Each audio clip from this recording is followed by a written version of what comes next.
Esse é o nosso podcast de número 213 e é muito bom estar com você mais uma vez.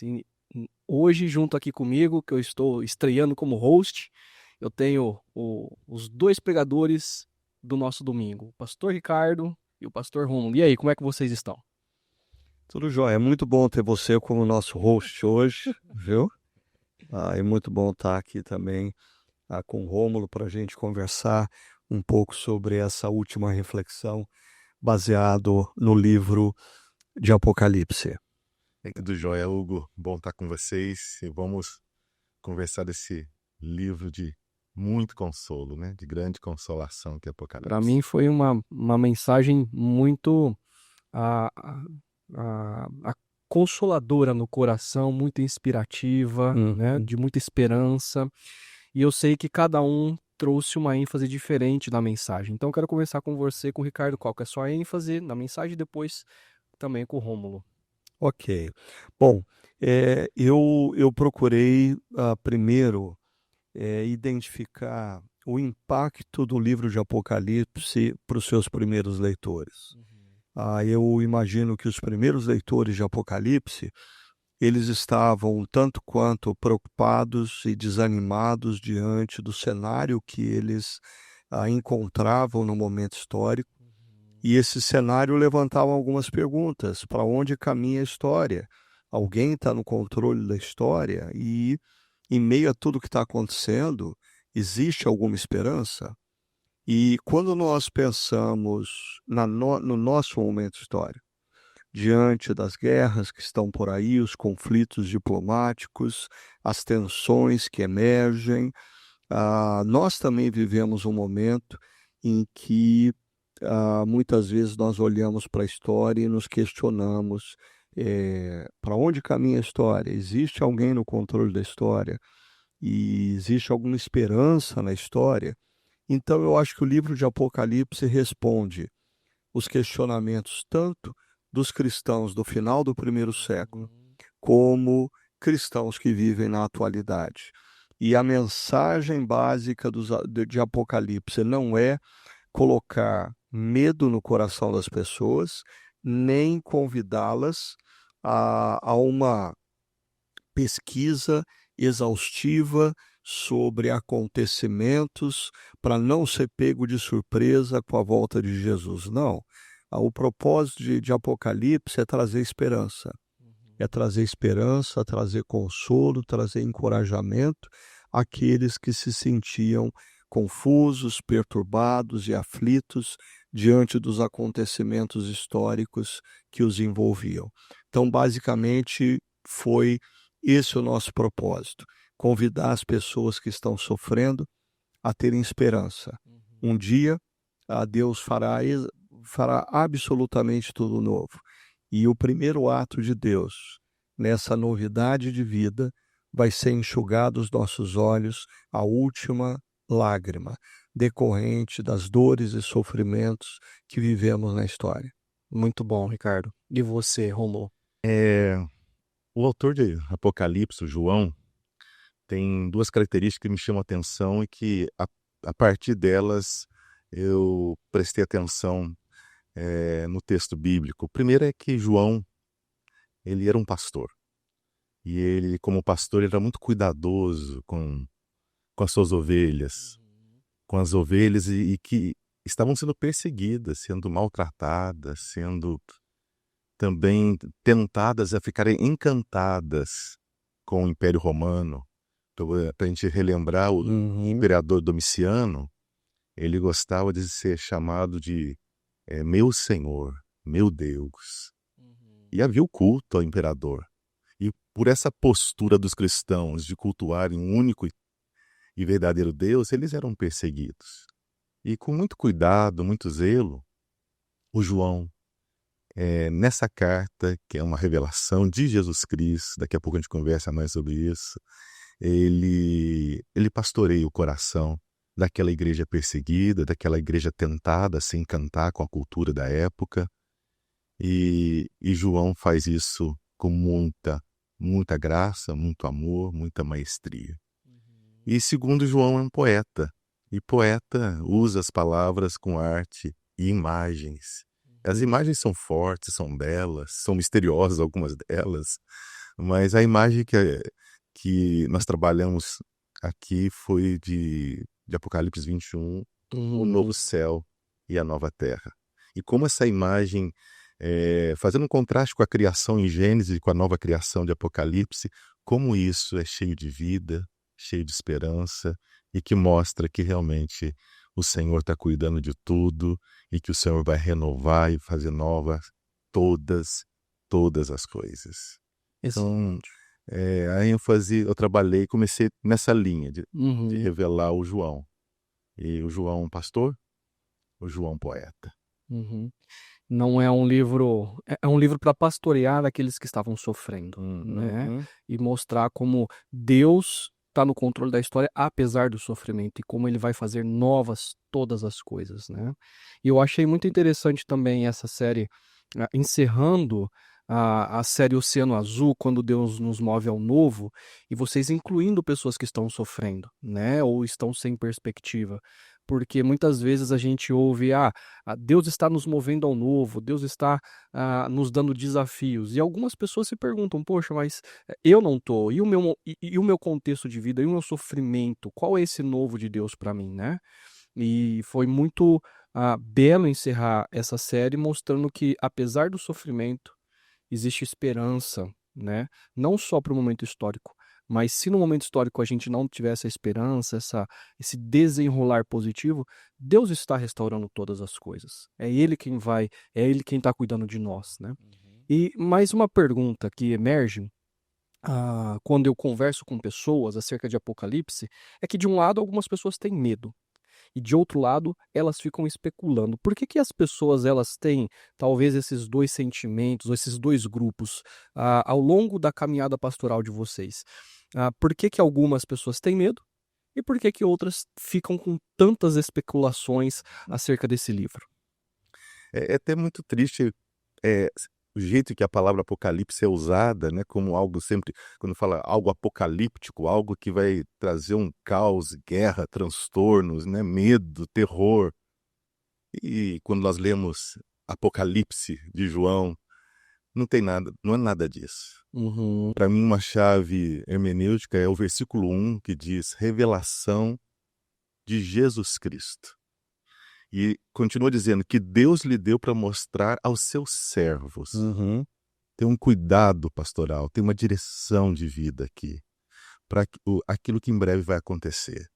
Ou seja, o que vai acontecer? O Senhor, o reino dele, que já está entre nós, vai ser plenamente estabelecido. Novo céu, nova terra, restauração plena. Então é um equívoco, acho que o ser humano gosta de algumas coisas meio sensacionalistas, gostam de histórias que não trazem a realidade. O cristianismo ele traz a realidade. O cristianismo traz a perspectiva de que ser cristão nesse contexto, nesse ambiente, é alguém que tem vida plena, é bem-aventurado, mas é também alguém que chora, alguém que sente dor. O cristianismo não é uma chamada para pessoas, vem ser cristão e você vai ser feliz. Todos os seus problemas serão resolvidos. Não, né? vem ser cristão e você vai andar no caminho junto com um homem de dores que é Jesus, o caminho da cruz. O caminho sim do amor, o caminho de uma vida plena, verdadeira, mas o caminho também da perseguição.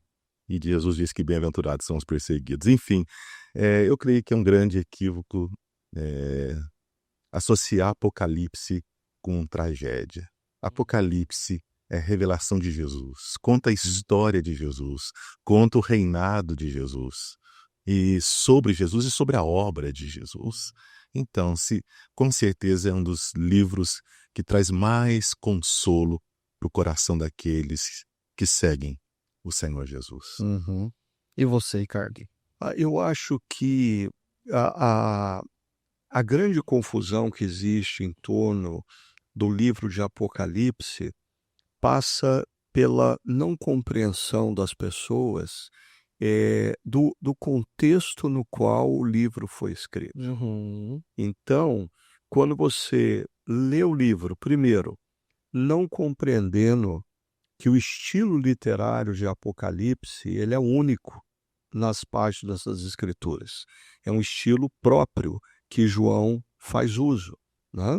Eu costumo dizer, para ilustrar, que talvez o estilo mais próximo que nós temos na literatura contemporânea do estilo usado por João é a obra de Tolkien, O Senhor dos Anéis, aonde Tolkien tem uma mensagem, mas ele faz uso de diferentes imagens, algumas imagens muito estranhas, algumas imagens assustadoras, outras imagens que se contrastam por serem tão leves e suaves, mas ele tem uma mensagem que ele constrói uma história com essas imagens, né? E João vai fazer o mesmo com o estilo literário. Então, não conhecer o estilo literário usado por João gera problemas. Certo. O segundo, não se aperceber do contexto histórico no qual o Apocalipse foi escrito. Uma regra básica na hermenêutica da Bíblia é nós entendermos qual é a mensagem no texto para os cristãos, para os leitores originais. Exato. E o livro de Apocalipse, logo no capítulo 1, João, verso 9, ele diz: eu, João, irmão e companheiro de vocês no sofrimento. Ou seja, quando ele diz que ele é companheiro dos leitores no sofrimento, ele nos dá uma preciosa dica. Os leitores estão sofrendo e João está sofrendo. Então, o livro de Apocalipse é a resposta de Deus a João para ele compartilhar aos demais irmãos acerca do sofrimento na história. Muito bom.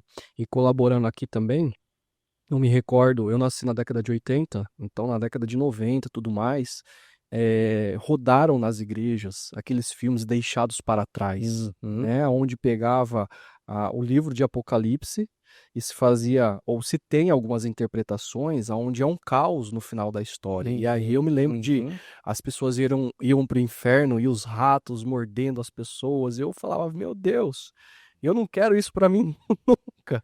Então, e eu até me recordo de quando eu estava liderando a juventude, uma adolescente falou assim: eu tenho medo de ler Apocalipse. Quando não é um livro para gerar medo, mas para gerar esperança. E também não é um livro de especulação. E aí eu queria fazer a próxima pergunta, porque você trouxe ontem para nós 4 viés de interpretação do Apocalipse. Eu acho importante nós falarmos, ou você explanar e a gente compartilhar aqui, sobre essas 4 formas de interpretação, porque pode trazer clareza para as pessoas, né? De como a gente pode interpretar Apocalipse. Sim. Sim, o livro de Apocalipse começa com João explicando que ele, o local que ele estava e nos dando uma importante dica que ele estava num momento de oração. Dr. Eugene Peterson vai dizer que Apocalipse ele é escrito por João em um momento em que João tinha um pé na história e outro pé na eternidade. Quando ele olha para a história, ele vê dor, sofrimento, perseguição, morte de amigos cristãos. Quando ele olha para a eternidade, ele vê Jesus reinando, soberano, conduzindo a história para um bom final.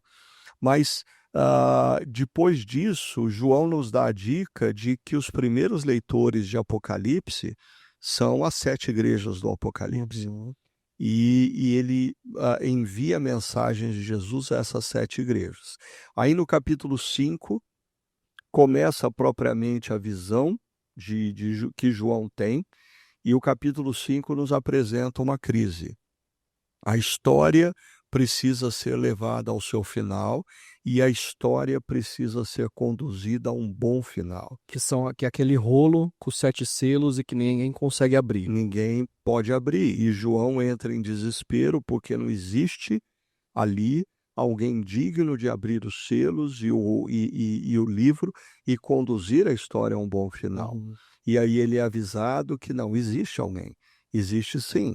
Existe aquele que entrou na história, que morreu numa cruz, que venceu, e ele é declarado digno de abrir os selos, abrir o livro e conduzir a história. Aí começam os nossos problemas, porque o que é descrito principalmente de Apocalipse 6 a Apocalipse 18 tem diferentes linhas de interpretação. A primeira delas que nós falamos é o preterismo, que vem de pretérito. Ou seja, aqueles que adotam essa linha de interpretação, eles leem Apocalipse 6 a 18 como fatos já ocorridos, certo, principalmente nos primeiros 4 séculos da era cristã. Então, eles pegam tudo que está em Apocalipse 6 a 18 e diz tudo isso já aconteceu. certo. A única coisa que falta acontecer é Apocalipse 19, Jesus voltar à história e concretizar o seu reino. A segunda linha de interpretação é o que nós chamamos de futurismo. E para o futurismo, eles leem Apocalipse 6 a 18 como eventos futuros, eventos que acontecerão no momento anterior à volta de Cristo. Então, todos os relatos de Apocalipse 6 a 18 são entendidos como situações que precisam ser compreendidas por nós e observadas na história, porque quando elas começarem a acontecer, é porque Jesus está prestes a voltar. Já a terceira linha de interpretação é o historicismo. O historicismo olha para Apocalipse 6 a 18 como uma sequência de fatos cronológicos que vão da ascensão de Jesus à volta de Jesus. Então, o historicismo nos convida a tentar compreender cada imagem de Apocalipse de 6 a 18 com algum evento da história. E a ideia é, nós precisamos saber em que momento da história nós estamos para não sermos surpreendidos com a volta de Jesus. Eu diria que tanto futurismo como historicismo gera essa especulação em cima do texto de Apocalipse, certo. Porque as pessoas começam a querer dizer, mas quem é a besta, quem é o falso profeta, quem é a Babilônia, qual que é a nação que é a Babilônia, o que é essa praga gerada pela trombeta, sempre com um propósito. Nós precisamos saber o que aconteceu, o que acontecerá, para não sermos pegos de surpresa com a volta de Jesus. Quando o próprio Senhor Jesus nos alertou que absolutamente ninguém pode saber a hora que isso acontecerá. Nem ele mesmo, né? Nem ele, tão somente o Pai que está nos céus. Mas aí vem a quarta linha de interpretação, que eu acho que é importante as pessoas compreenderem, que é o idealismo. Essa quarta linha é aquela mais comumente adotada por aqueles que se afirmam reformados e que eles olham o texto de Apocalipse do capítulo 6 ao capítulo 18 não como uma sequência de fatos cronológicos, não como relato do que vai acontecer nos anos que antecedem a volta de Jesus, mas sim com uma descrição do que a história é. A história é um constante conflito entre o reino de Deus e as forças rebeldes do mal, lideradas por Lúcifer. Então, o idealismo vai procurar nos mostrar que existem descrições de momentos de perseguição, sim, mas os momentos de perseguição, eles sempre aconteceram antes, depois de Jesus, e eles se fazem presentes na história. A Babilônia não é uma nação que num determinado momento da história emerge para sustentar o poder político e religioso do anticristo. Não, a Babilônia é essa força cultural presente em toda a história, ora representada pelo Egito, ora representada pela própria Babilônia, ora representada por Roma, ora representada pela cultura ocidental humanista. Falso profeta. Falsos profetas existiram ao longo de toda a história. Exato. E talvez a besta e o falso profeta representam o poder religioso que engana as pessoas. A Babilônia é o poder político, econômico que seduzem as pessoas. E esse poder religioso e esse poder político, econômico, eles emergem em diferentes momentos da história, de diferentes formas, mas sempre com o poder de confundir pessoas, de seduzir pessoas, de enganar pessoas. Então, acho que é importante para aqueles que, quem sabe, uma releitura de Apocalipse, percebendo essas diferentes linhas de interpretação. E, quando você, da próxima vez, assistir o filme Deixados para Trás, levantar a pergunta: como que o autor desse livro lê Apocalipse? Porque aí reside muita da confusão e essa é a fonte primária de muito medo gerado, porque assim, a linha de interpretação gera medo, porque ela tem como propósito entender os fatos para a gente não ser pego de surpresa, porque se a gente ser pego de surpresa, a gente corre perigo. Enquanto o idealismo diz, não, Apocalipse é escrito para nos conscientizar de que existe um conflito entre o reino de Deus e as forças rebeldes lideradas por Lúcifer, mas quem está no controle é Jesus. E Jesus já venceu. E é uma questão de tempo para ele entrar na história e eliminar Lúcifer, suas hostes, o seu exército e nos convidar a vivermos a novidade plena de todas as coisas. Excelente, Ricardo. Obrigado. Eu acho que traz muita clareza para as pessoas, especialmente nos dias atuais que nós estamos vivendo, onde há 2 semanas atrás assim explodiu, viralizou pessoas dizendo que a volta de Jesus estava iminente, vídeos e tentando trazer esses fatos. E as pessoas elas ficam com medo. Poxa, mas será que é isso mesmo? E aí, pensando nessa questão do idealismo, o próprio Jesus fala, né, que no final dos tempos haverá guerras, morte, rumores, pestes e tudo mais. Se a gente pensar de 2000 anos para cá, nós já tivemos inúmeras guerras, as 2 grandes guerras mundiais, nós já tivemos pestes, fome. Então, é exatamente isso que você está colocando aqui, essa questão da interpretação do capítulo 6 ao 18. Ao longo da história, vai ser marcada por sofrimento. Porque Cristo não voltou ainda, não instalou o reino. Vai ser marcada por conflitos. As pessoas dizem, Jesus disse que vão ter conflitos. Sim, mas ao longo da história, os conflitos sempre existiram. Exato. E é por isso que eu, quando jovem, recém-convertido, na década de 80, li um livro sobre Apocalipse já, e aquele livro identificava o conflito militar ou o conflito, a Guerra Fria entre Estados Unidos e Cuba, como o estopim do surgimento do anticristo, que seria Fidel Castro, né? Mas daí passa algum tempo, as pessoas não dizem, não, o anticristo é Gorbachev, um dos presidentes da União Soviética. Agora dizem, não, o anticristo vem da China, né? E por quê? Porque as pessoas ficam querendo especular quando o livro de Apocalipse justamente mostra que, assim, esse conflito sempre existiu e sempre existirá. Enquanto Jesus não adentrar na história e consumar o seu reino esses conflitos vão estar sempre presentes, os falsos profetas vão estar sempre seduzindo pessoas ao erro.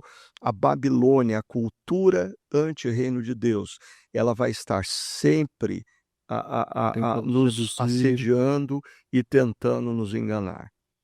Eu gostaria de entrar nessa boa conversa, pensando em algo que tem a ver com esse início, revelação de Jesus Cristo, porque se existe algo que realmente vai trazer vida, consolo, esperança para a humanidade, para as famílias, para aquelas pessoas que estão sofrendo e estão nos ouvindo agora com dores profundas, a revelação que vai trazer vida e esperança é a revelação de Jesus Cristo. Uhum. É a revelação do Deus que nos amou de tal maneira que se entregou na cruz, venceu a morte, vivo está conosco, e a grande plenitude que vai ser a volta dele vai ser essa comunhão plena, a presença dele em nós. Somos aquilo que Cantares fala, somos do amado. Eu sou do meu amado e meu amado é meu. Isso vai ser uma realidade do novo céu e da nova terra plena, né? Uhum. C.S. Lewis, que também é alguém que nos ajuda a aprender a usar a nossa imaginação, né? Assim como Tolkien, ele diz que as pessoas que mais marcaram o planeta Terra, a humanidade, foram as pessoas que tinham, sim, os olhos no céu, que tinham esse desejo, Maranata, vem Senhor Jesus, celebravam e desejavam a vinda do Cordeiro que venceu, descansavam nessas promessas que a gente vê que Isaías, ele já profetiza em Isaías 61 sobre esse novo céu e nova terra. E João vem deixar bem claro o que Isaías tinha profetizado. Que essas pessoas que têm os olhos no céu, que têm os olhos nas promessas do Cordeiro, nas promessas dos profetas, nas promessas bíblicas, foram as pessoas que mais amaram, serviram, frutificaram no ordinário, no dia a dia, nas suas atividades, no seu trabalho, em ser pai, em ser mãe, em ser profissional. Então, cristãos maduros que não se perdem algumas dessas divagações, mas se concentra no Evangelho, se concentra no que João está ensinando. O que João está ensinando? O reino está aqui, o Senhor está conosco, nós estamos sofrendo, eu estou sofrendo, eu sou um idoso de mais de 85 anos, preso numa ilha rochosa, fria, aqui nessa prisão, ilha, e eu tenho sido consolado, mas estou sofrendo. Está difícil a vida. E eu sei que a vida de vocês também está difícil. E assim como a vida de muitos nossos queridos, a nossa própria vida, na nossa dinâmica, tem situações difíceis. Mas o João está dizendo para aquele povo ter ânimo, ter coragem, olhar para a direção certa, não serem encantados pela cultura da morte, que era a Babilônia. Um contraste de Babilônia, Nova Jerusalém. Babilônia é a cultura da morte, a Nova Jerusalém é a cultura da vida. Uhum. Só um detalhe, Romulo, mas é importante as pessoas perceberem, quando a gente fala a Babilônia é a cultura da morte, as pessoas pensam em algo então repugnante, aqui eu vou ficar distante, mas na verdade a Babilônia é apresentada como altamente sedutora. Né? O poder político e econômico da Babilônia seduz. Então, inúmeros cristãos ao longo da história, eles são seduzidos pelo poder da Babilônia. Né? Então, a gente precisa olhar e perceber que nós vivemos entre a ascensão de Jesus e a volta de Jesus, nós vivemos num mundo onde... Eu vou abrir o parênteses aqui para acrescentar mais uma coisa. Os verbos que mais se repetem no livro de Apocalipse são os verbos vi e ouvir. Constantemente João diz, então eu vi, então eu ouvi. E eu diria, isso é um convite a nós ao discernimento. Nós precisamos olhar para a história, ver e ouvir. Entendeu?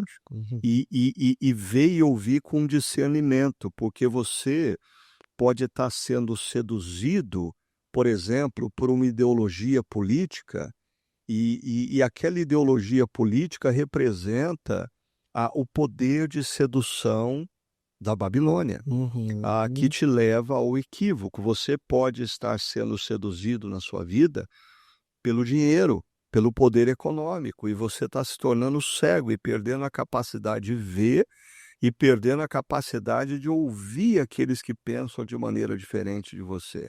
Então, contra a grande Babilônia, contra a besta, contra o grande falso profeta, o que o cristão precisa fazer? Ganhar capacidade de ver o mundo e ouvir o que acontece com discernimento. Com discernimento. Então, a repetição do verbo vi e ouvir em Apocalipse é um convite para os cristãos viverem no mundo de hoje com discernimento, vendo e ouvindo e discernindo. Essa foi a experiência do João, né? Ele viu, ele ouviu, e aí me fez lembrar o versículo, que não está a palavra ver, mas para ler você tem que ver. Feliz aquele que lê as palavras dessa profecia, e felizes aqueles que ouvem e guardam o que nela está escrito, porque o tempo está próximo. Eu acho que isso né? nos torna sábios, porque na medida em que nós vemos o que está acontecendo no mundo, na cultura, ao nosso redor e de maneira global, ao que está acontecendo na nossa família, o que está acontecendo no ambiente de trabalho, mas nós ouvimos a palavra de Deus, a gente ganha discernimento de como viver na história, né? E aí entraria minha outra pergunta, que você já adiantou um pouco, Ricardo. Como que essa cultura da Babilônia ela pode nos seduzir? No contexto histórico atual, a gente percebe que existe uma grande força no Ocidente de ideologias, polos ideológicos, existe uma grande força em relação ao dinheiro, onde tenta roubar do nosso coração de que o único que pode resolver a história é Cristo. Então, como que a gente ganha discernimento? E aí eu já vou dar meu pitaco. Quando o meu coração é seduzido por algo que não é Jesus, que vai resolver o problema da minha vida e da história da humanidade. Então, eu acredito que uma ideologia, ela pode resolver o problema de um país, ou ela pode resolver o problema do Ocidente. Ou se eu tiver muito recurso financeiro, pode resolver o problema da minha vida, o problema da minha família, o problema do meu futuro. Aí o meu coração está seduzido e eu me rendo àquilo, que não é Cristo, né? Então existiria outras partes da cultura, áreas da cultura que nos prometem essa sedução e a gente deixa de ouvir a Cristo, além das ideologias, além do poder ou do dinheiro. Então, mais uma vez, eu acho que a gente tem que tomar cuidado para... A gente precisa enxergar no nosso momento histórico as grandes fontes de sedução da besta, do poder religioso, da Babilônia, do poder político e do poder econômico. Mas a gente precisa tomar cuidado para não restringir esse poder de sedução ao nosso momento histórico. Assim, esse poder de sedução sempre esteve presente ao longo da história. Né? Então, por exemplo, quando a gente pega a igreja pós-Constantino, a igreja foi seduzida pelo poder, pela fascinação do poder político, pela fascinação do poder econômico, e ela se perde, usando a linguagem de Apocalipse, que a besta, que a Babilônia, ela é uma grande prostituta, né? Aqueles que se rendem ou se renderam à fascinação do poder político, econômico na igreja pós-Constantino, eles se prostituíram. Exato. Né? Mas se você continua correndo a história, em outros momentos da história, líderes religiosos, eles acabam se deixando seduzir pelo poder político, pelo poder econômico, e eles se prostituem. E igrejas se deixam fascinar pelo poder político, terreno, pelo poder econômico e se prostituem. Então, nós precisamos, eu falei uma coisa que é os verbos que se repetem mais vezes em Apocalipse, ver e ouvir. Nós precisamos ganhar sensibilidade para ver o nosso mundo, ouvir o nosso mundo e perceber quais são as ciladas e os meios de sedução do nosso mundo. Por exemplo, quando o Apocalipse não fala de redes sociais. No entanto, as redes sociais, elas possuem um grande poder de sedução. O poder da sedução, da visibilidade, que nos leva à vaidade, que nos leva à construção de uma persona que não é a minha pessoa e, consequentemente, a mentira. E tudo isso, muitas vezes, cristãos que não estão vendo e ouvindo o que está acontecendo na história, estão se deixando seduzir por um poder e estão se prostituindo diante desse poder. Agora, eu queria acrescentar uma outra coisa, que é o livro de Apocalipse, ele fala muito da oração. Ele começa porque João estava na ilha de Patmos orando. Por várias vezes em Apocalipse vai apresentar a ideia de que diante de Deus existe uma vasilha de incenso, e esse incenso que sobe a Deus é a oração dos santos. A oração daqueles que estão na história sobem a Deus. Tanto, por exemplo, os 7 anjos das trombetas, eles são enviados do mundo em resposta às orações dos santos. Então, nós precisamos perceber que existe muito de ver e ouvir, discernindo, mas existe muito de oração. A oração, ela tem o poder de nos dar sensibilidade para a gente ver e ouvir na perspectiva da eternidade.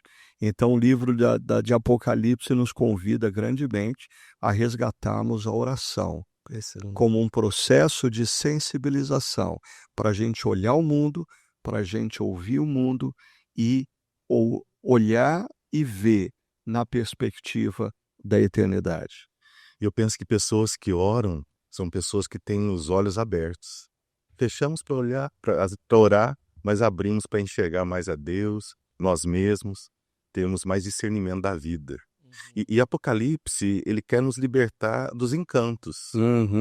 Havia muitos encantos naquele império romano. E Apocalipse quer abrir nossos olhos. E nos trazer de volta para a verdadeira história. Uma das minhas primeiras palavras foi relembrar algo que a gente tem aqui com muito zelo e com muita alegria ensinado à nossa comunidade a respeito da grande história.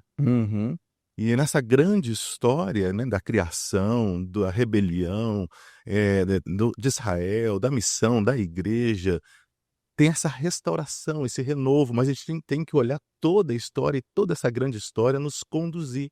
E conduzir a nossa manhã, conduzir o nosso jeito de ser, de trabalhar, enfim, de sermos seguidores de Cristo. E tem um conto do C.S. Lewis que eu lembrei, que é o conto A Cadeira de Prata. Não sei se vocês lembram desse conto, das Crônicas de Nárnia. Eu acho que é o penúltimo livro. É o penúltimo? Dos 7 livros. Quando Aslan ele envia o Eustáquio e Gil em uma missão para libertar Rilian, que estava encantado pela feiticeira, né? E a feiticeira aparece e encanta os 3. Com uma fumaça, um pó mágico, né? E com palavras doces e suaves. Como hoje em dia tem palavras doces e suaves que nos encantam e que nos tiram da verdadeira história, do verdadeiro propósito de vida, da nossa verdadeira missão. Eles deixam de acreditar em Nárnia, eles deixam de acreditar em Aslan, eles deixam de ser aquilo que eles foram chamados para ser. Eles se esquecem de Nárnia. Eles esquecem de Nárnia. Exato. Eles se esquecem de Aslan.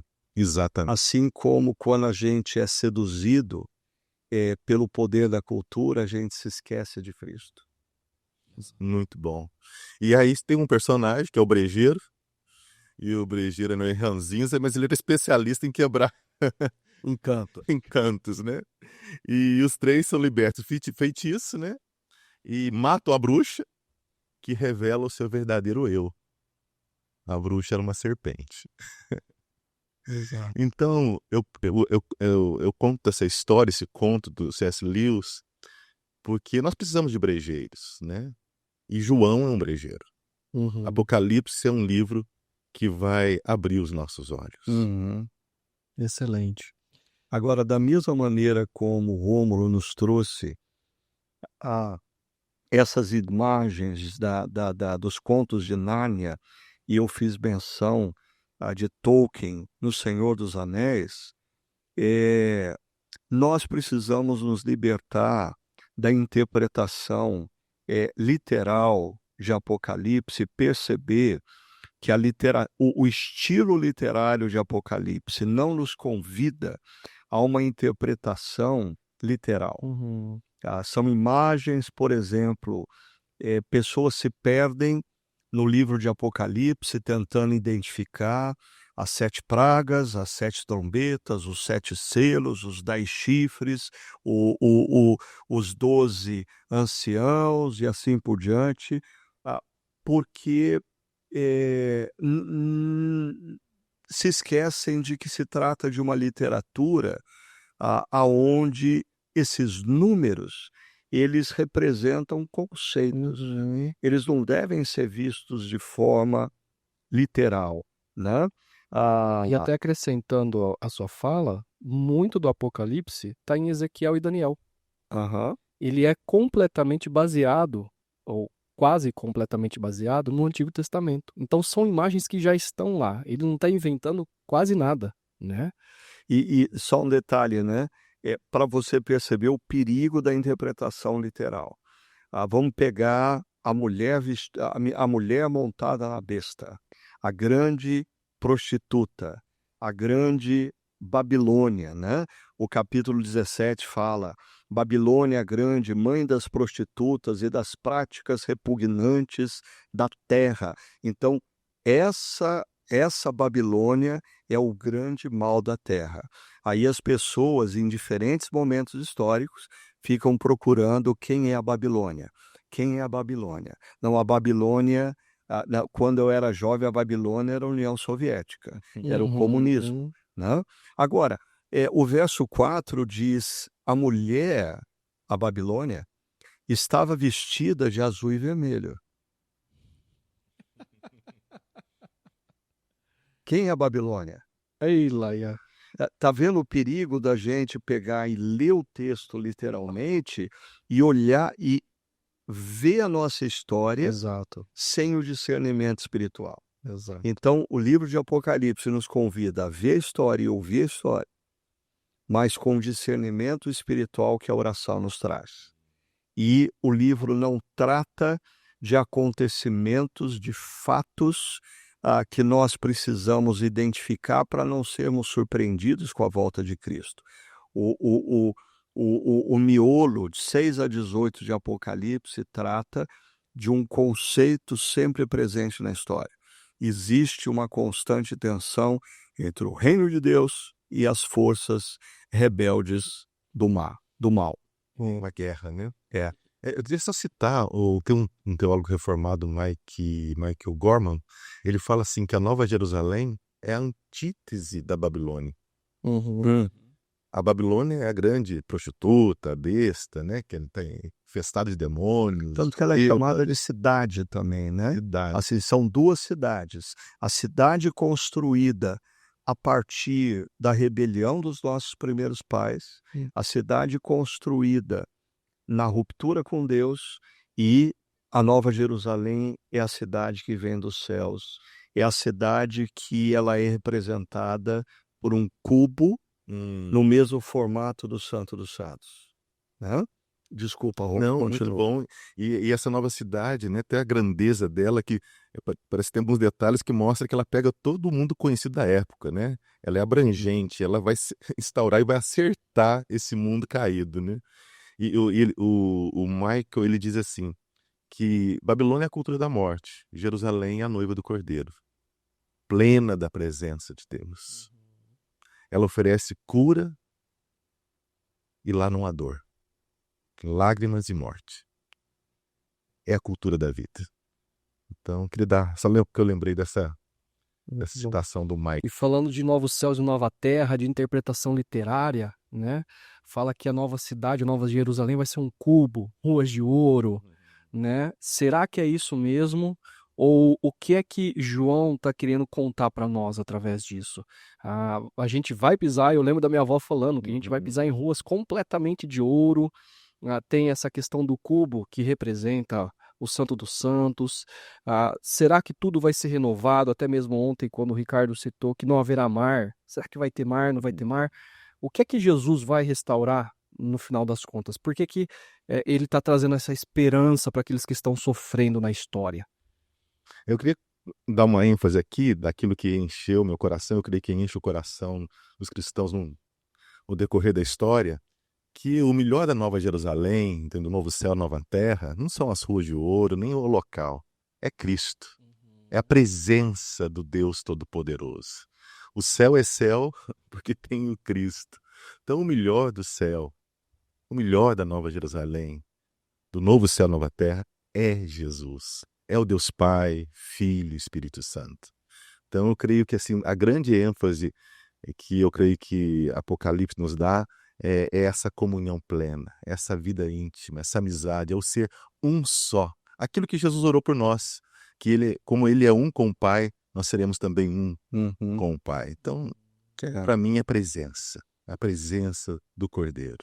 E Apocalipse 21 e 22 reforça grandemente isso, né, Rômulo? De que assim, será uma realidade na qual Deus estará no meio do seu povo e ele será o seu Deus. Né? Ou seja, acabou a ruptura, acabou a separação, acabou a desconexão.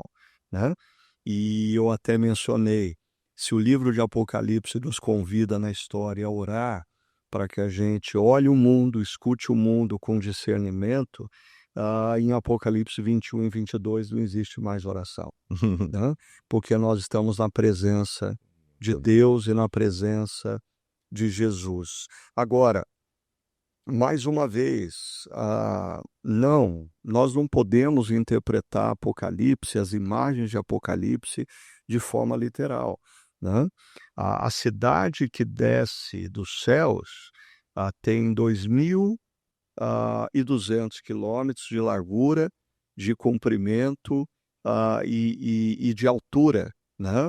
Então, é uma cidade que tem de largura, talvez a distância Campinas-Salvador. Né? Tem de comprimento esse mesmo tanto, e tem de altura esse mesmo tanto. Não faz sentido isso. Até porque as pessoas perguntam assim, na ressurreição, como que vai caber tanta gente nesse lugar, né? Mas assim, tem 12 portas, as 12 tribos de Israel, tem 12 fundamentos, os apóstolos não são fundamento de cidade. As tribos de Israel não são portas da cidade, né? E os muros têm uma série de pedras preciosas ali que são muito parecidas ou próximas das pedras preciosas que ficavam na estola sacerdotal. Ou seja, o que aquela imagem está querendo nos trazer é que se a presença de Deus era representada pelo Santo do Santo e apenas o sumo sacerdote, uma vez por ano, podia adentrar no Santo dos Santos, agora o Santo dos Santos vem em forma de uma cidade, desce dos céus, ou seja, nós não subimos, nós não subimos ao céu. Então, aqueles que têm o sonho de na eternidade ganhar a asa e subir para o céu, e essa imagem de eternidade é uma deturpação, né, de que a gente vai passar a eternidade, sentado nas nuvens, com asas, cada um com uma harpa e cantando o tempo todo. Não, é o céu que desce na terra. A resposta de Deus a nós. E essa cidade que desce é a representação da presença de Deus em toda a densidade, da riqueza dessa relação. Fantástico. Então nós não podemos interpretar literalmente, porque não vai fazer sentido nenhum isso. Mas o céu desce na terra, renovando todas as coisas.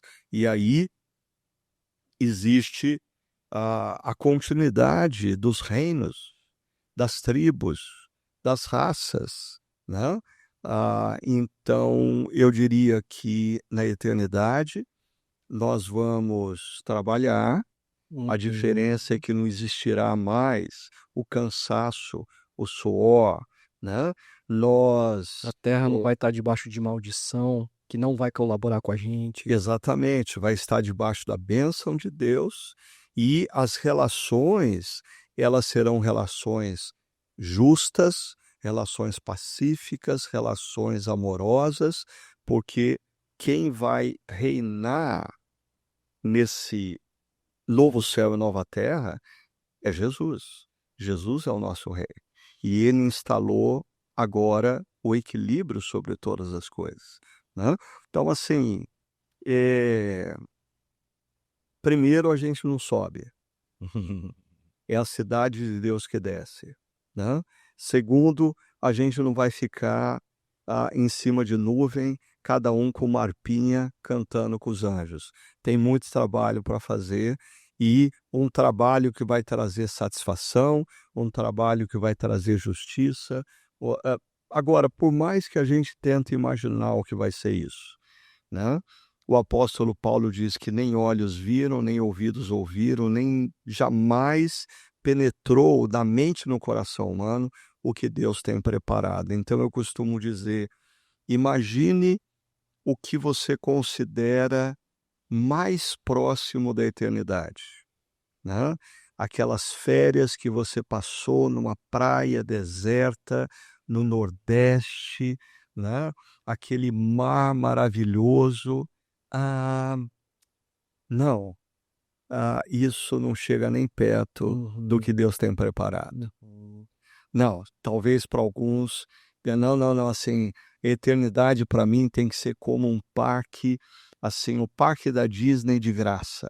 Você poder entrar e sair e se divertir sem restrição nenhuma, por melhor que seja essa experiência. Ela não se aproxima de tudo quanto Deus tem preparado para nós, né? E eu acho que um ponto que nós não exploramos na pregação ontem, e eu queria trazer, é que aquela imagem dos 2 livros, né?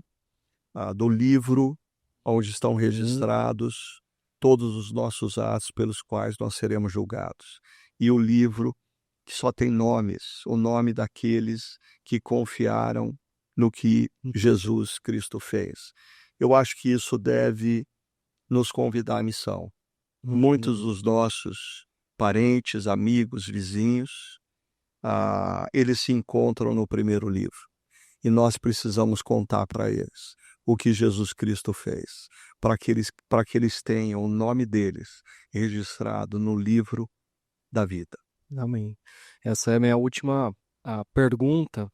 Como que homens e mulheres podem viver de maneira prática, com os pés na história, mas com os olhos na eternidade? Você acabou de falar acerca da evangelização, compartilhar essa vitória de Cristo. E aí, Rômulo? Eu creio que a esperança nesse mundo restaurado, a esperança no Cristo ressuscitado, que está conosco e que é o Senhor da história, que é o alfa e o ômega, o primeiro, o último, o que teve a primeira e terá a última palavra. Essa fé, o João disse, essa fé no Filho de Deus é a fé que vence o mundo. É a fé que vence o caos. É a fé que vence as dores, o sofrimento, as perdas, as doenças, os fracassos, enfim, toda dor que nós temos passado e temos vivenciado. Nós, como pastores, nós já tivemos muitas vezes ao lado de pessoas no leito de morte. Nós já vimos pessoas dando as suas últimas palavras, ouvimos essas últimas palavras. E nós já podemos testemunhar pessoas que deram as últimas palavras cheias de vida, cheias de esperança. Porque a fé no Filho de Deus, no Senhor da história, era uma fé viva, robusta, simples, pequena, talvez como um grão de mostarda, mas que fé poderosa é a fé no Filho de Deus. Então, eu creio que a esperança de um mundo restaurado pode nos fortalecer para enfrentar as dificuldades hoje. Eu creio que, lembrando sempre que o livro de Apocalipse nos convida a vermos e ouvirmos a história na perspectiva da eternidade, na perspectiva do reino de Deus. E a oração nos sensibiliza para fazermos isso. Eu creio que a gente tem que viver com os pés na história, com os olhos na eternidade, lembrando de um conceito de Francis Schaeffer, um teólogo e filósofo cristão, que ele defendia a necessidade da gente compreender a cobeligerância, né? Cobeligerância é um conceito que vem de você co-beligerar, de você lutar lado a lado, mas ele dizia, e aí eu acho que isso é muito importante para a gente compreender o nosso papel na história. Assim, como cristãos, nós temos os valores do reino que vai vir, mas quando nós olhamos na história, nós nos surpreendemos que, de repente, num determinado momento da história, um partido político defende uma bandeira do reino de Deus. Ou uma organização que não é a igreja defende uma causa relacionada ao reino de Deus. Ou, às vezes, um grupo religioso que não é cristão levanta uma bandeira de uma causa com o reino de Deus.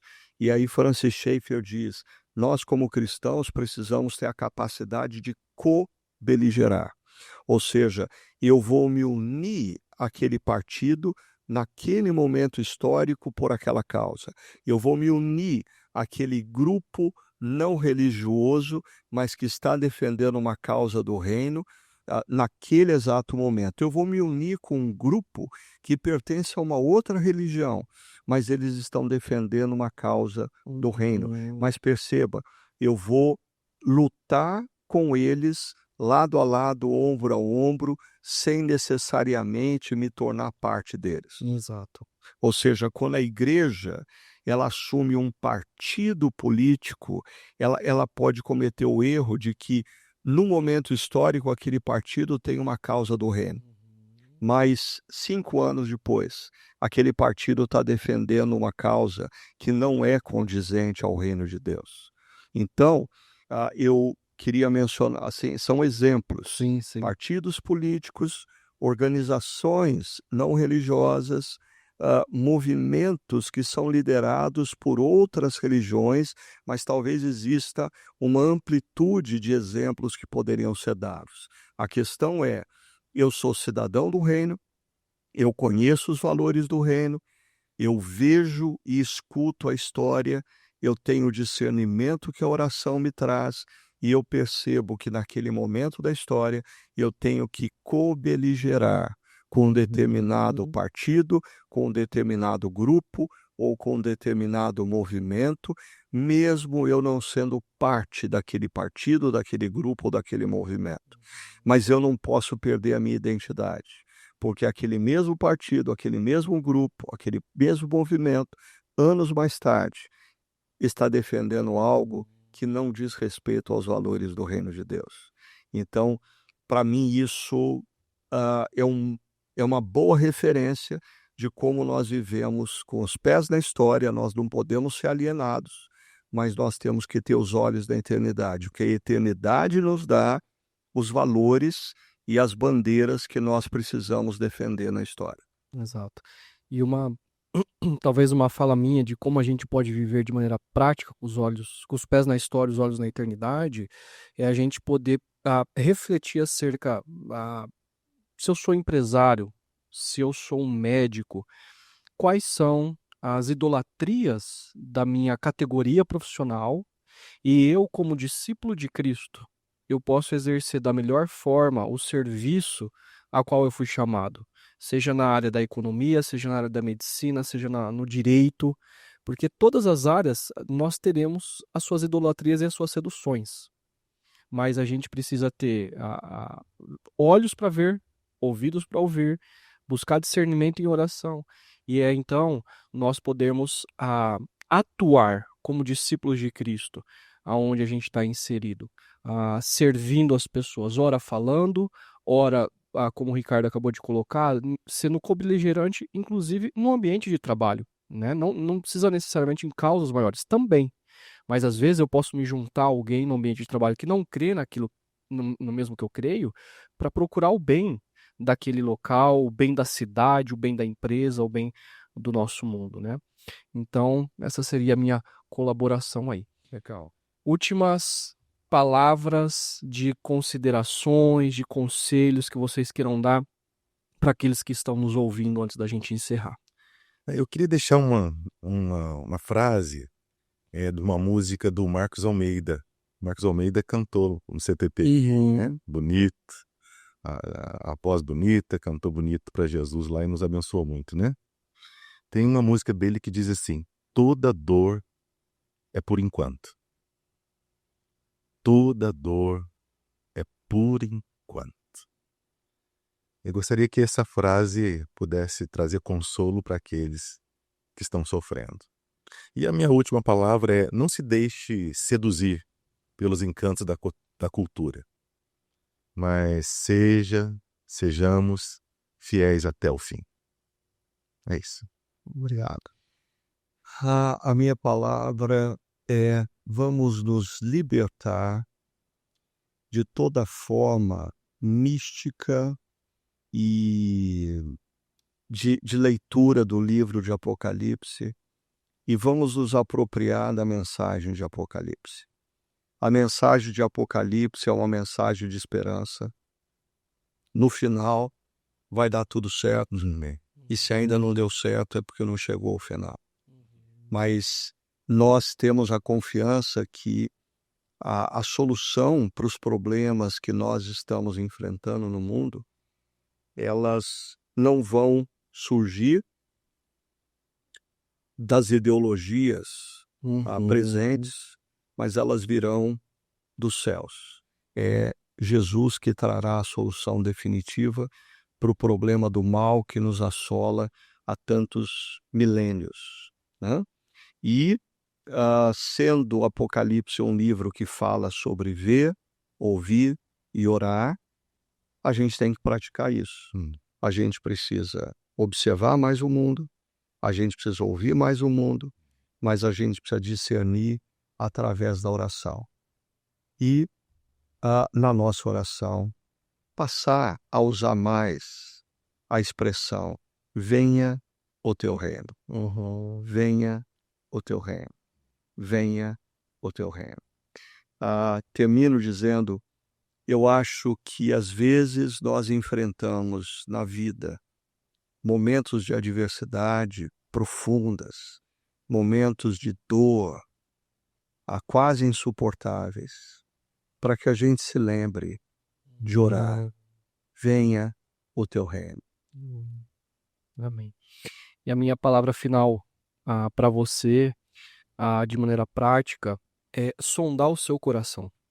Se alguma coisa o tem te seduzido, que é mais importante do que Jesus. Talvez no momento que você está vivendo, a cultura da Babilônia, do momento histórico que a gente está vivendo, tem te seduzido. E Apocalipse nos convida a dizer que o único que vai resolver a história é Jesus. Isso não significa que você não vá se dedicar ao trabalho, aos recursos financeiros, à família, à carreira profissional. Mas isso não pode ser maior do que Jesus. É Ele quem vai resolver a sua história, a sua família, te dar discernimento nos recursos financeiros. Então fica a minha palavra final de reflexão aí do seu coração. E lembrando que no próximo domingo nós teremos ceia do Senhor nos nossos 3 campos, em Barão, às 9 horas da manhã, Chácara Hall às 10 da manhã e Paineiras às 19 horas da noite. Será a nossa primeira experiência de ceia no Chácara Hall, né? Então, uma oportunidade aí para todos nós estarmos engajados nisso. Muito bom. E não deixe de se inscrever no nosso canal, compartilhar do nosso podcast e as nossas mensagens aos domingos também aos seus amigos, aos seus parentes. E se gostou, dá um like, né? E se gostou, dá um like também. Deus abençoe, gente.